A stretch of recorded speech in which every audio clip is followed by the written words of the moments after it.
down.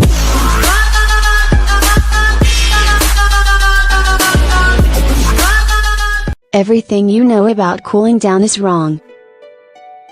Your high school coach may have told you that your post-workout cool down was the ticket to reduced muscle soreness, but research indicates that's not true. 1. In fact, on a scale of not at all important to vital for your workout, cool downs rank as kinda nice to do. They play a role, and they certainly help with your immediate recovery, but if you must shave time from your workout, the cool down is one place where you might be able to gain some time.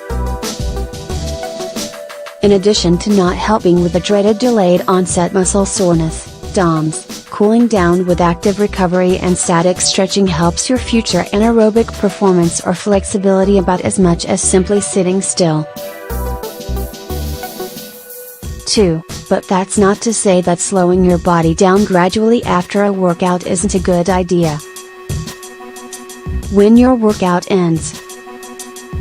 When you exercise, your body is in an excited state, your heart is pumping blood at a powerful clip, your lungs are working hard to keep up with oxygen demand, and your muscles are generating energy and waste byproducts. As such, your muscles are engorged with blood and other bodily fluids. When you stop exercising, your body must reverse the whole process to return to homeostasis. Your heart and lungs do the bulk of the work, which they'll do regardless of whether you slow things down gradually or suddenly. But the gradual approach is a better idea. Think about it this way, if you're driving on an empty highway at 60 miles an hour and want to stop the car, it doesn't matter whether you slam on your brakes or gradually slow down. But slamming on your brakes at that speed isn't without risk. You could end up with a seatbelt bruise across your chest or a mild case of whiplash. Likewise, slamming on your brakes after a workout could result in blood pooling in your extremities, a fast change in blood pressure, and subsequent dizziness. By keeping your body moving, your muscles continue contracting, preventing pooling of blood in the extremities and reducing the likelihood of dramatic changes in blood pressure. This can be particularly important if you have any heart problems.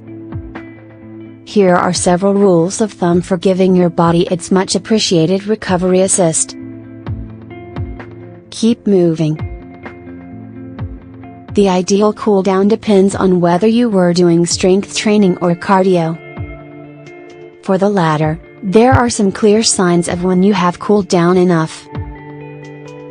From a cardiovascular standpoint, a cool down should last as long as it takes for your heart rate to return to within 20% of your resting heart rate, and for you to stop sweating and breathing heavily, says William P.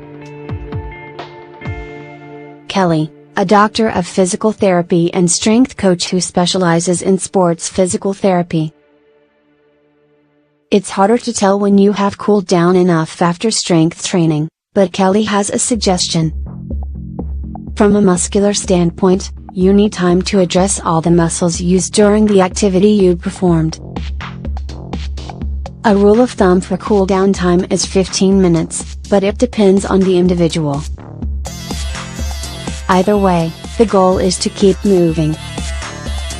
For instance, if your workout was heavily weighted toward running, gradually slowing to a jog then a walk is an excellent way to start your cool down. And if you just spent your workout lifting legs, you might want to start with a series of lower body dynamic stretches followed by a slow walk. Stretch things out. The best time to engage in static stretching is when your body is nice and warm, just as it is following a workout. We don't recommend static stretching as a warm-up precisely because your muscles are cold and stiff. Static stretches held from 10-30 seconds can help maintain and increase range of motion and flexibility. If you want to increase range and flexibility, your cool down period is an excellent time to perform this style of stretching. 3. Kelly's only tip is to wait until your respiration and heart rate have slowed before you start these stretches. Roll Out The Kinks. Nobody wants to pull out the foam roller after a workout, but some studies indicate that a post-workout roll could reduce DOMS in the days following a tough workout. Foam rolling is a type of myofascial release that helps you feel looser and lighter, says Lauren Alex, a physical therapist and certified strength coach who works at the hospital for special surgery. Rolling helps to break up adhesions and increase blood flow to your muscles. The trick, of course, is to do it correctly. Focus on the muscles targeted during your workout, and perform slow, controlled rolling over each muscle belly, avoiding joints and bony points. And when you find a tight knot, stop rolling and melt into the roller until the knot loosens up.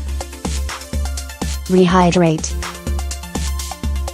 While post-workout hydration isn't limited to your 15-minute cool down, it's a good time to start replenishing the water your body lost through sweat and respiration. All your body's chemical processes take place in the medium of water, so if you're dehydrated at the end of your workout, your body will have a harder time recovering. Start the rehydration process by sipping on a bottle of water as you're cooling down. How much you need to drink will vary depending on the type of exercise you performed, how hard you worked, and whether you exercised inside or outside. A good rule of thumb is to start by drinking 8 ounces of water within 30 minutes of your workout, then continue drinking based on your thirst. You want your urine to be straw-colored to transparent yellow within a couple hours of your workout,